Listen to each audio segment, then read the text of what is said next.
Because of that, and this is interesting because there are no business assets that have quite that dual function that brands have.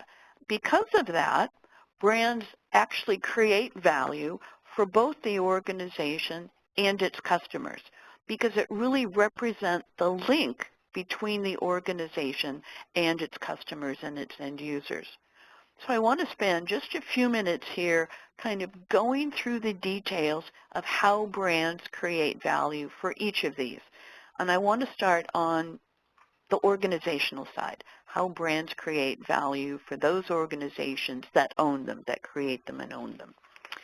That would be, for example, a Procter & Gamble and its brand Tide, or it could be Apple, or it could be General Electric, looking at it from that standpoint. And the same would be true for public service brands, even say the Red Cross or Habitat for Humanity or the U.S. Postal Service, and including the MEP network. So how do brands create value for organizations?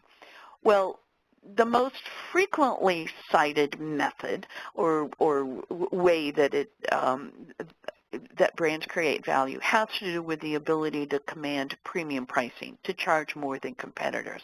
And that is obviously very true when we talk about things like luxury brands, BMW, Rolex, and so forth. But that's not the only way.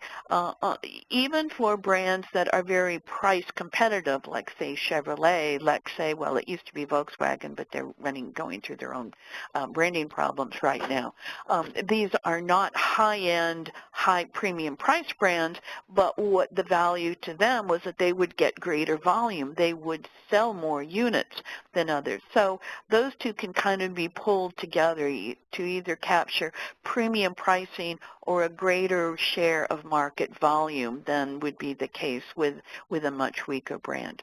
That's because these strong brands will aid recognition among customers and among the buying public. So they're able to spot the brand, whether it's on the shelf in a grocery store or whether the logo is on a web page when you're looking for information. It helps literally direct the eye to something that it is familiar with, and that triggers a memory response that draws on previously set associations about a brand.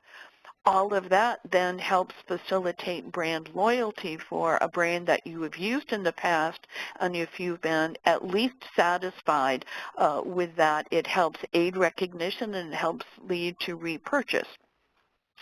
A strong brand also, and this is something that's really indicative of the best practice organizations that we've worked with, a strong brand helps give an organization more points of leverage in the marketplace.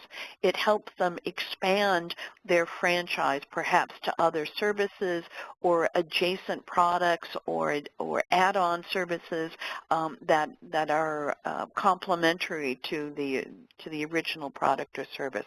So it provides extension options. At the same time, it makes life more difficult for competitors and creates barriers to others competing in the same territory, at least at the same price. So there's this creation of competitive advantage that helps offset what competitors might be doing.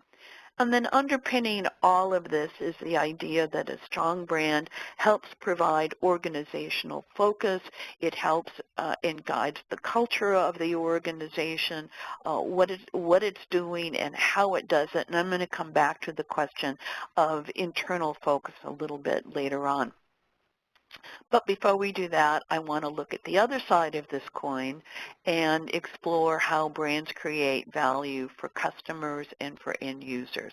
And in this case, and I know you have sometimes quite complex stakeholder arrangements that you're dealing with there, but when I'm talking about customers and end users here, I'm meaning primarily the small and medium-sized manufacturers that many of you would be serving as the end user of the services and the educational opportunities that you offer there. So what do these things mean to customers and end users? Well, there's a lot of different ways we can look at this. Some are quite objective and some are quite subjective, and we pull these all together, but fundamentally, a strong brand is all about the authenticity of origin. Who is behind this? Who is the organization behind it? Who are the principals, the designer or the president or the creator that is behind it, as well as the authenticity and the credibility of what goes into it. So it's the quality of the ingredients, the authenticity of how it is made, how it is manufactured. With that, all of those things being indicators of quality, that helps simplify marketplace decisions in a very complicated marketplace where there are many, many competitors offering largely similar products or services. The sense of authenticity helps the customer make their decision.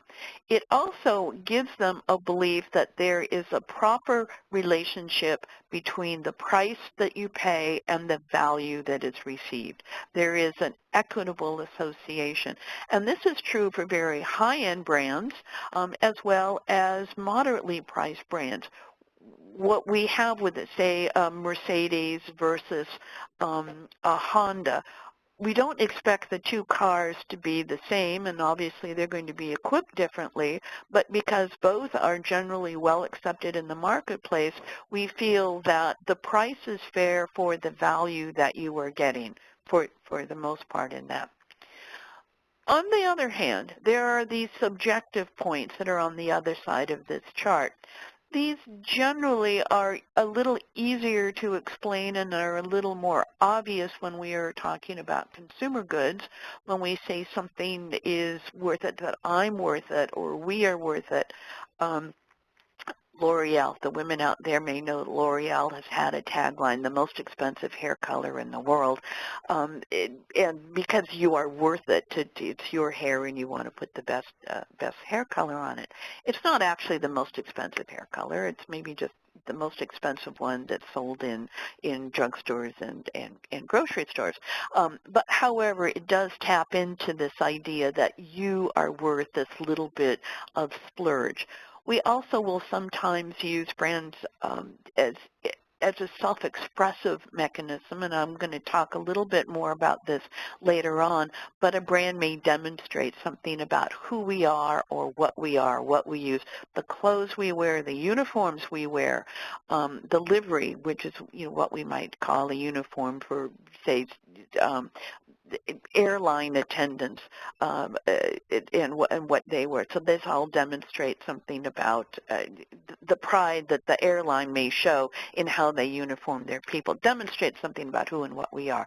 Like I said, these are somewhat more apparent in consumer brands, but they can also be quite important in business-to-business and public policy brands because these get to deeper and more emotional connections with customers. And I'm going to come back to that point a little later on when we get into some of the best practices.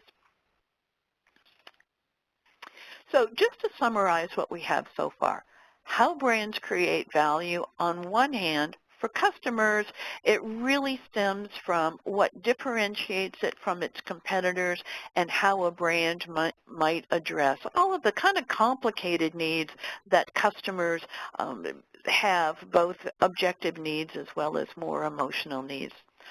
For the organization, a brand's value stems directly from that company's ability to meet customers' needs in a way that is satisfying, that is appropriate at a price that is deemed fair, and that enables them to attract customers, employees, and other stakeholders.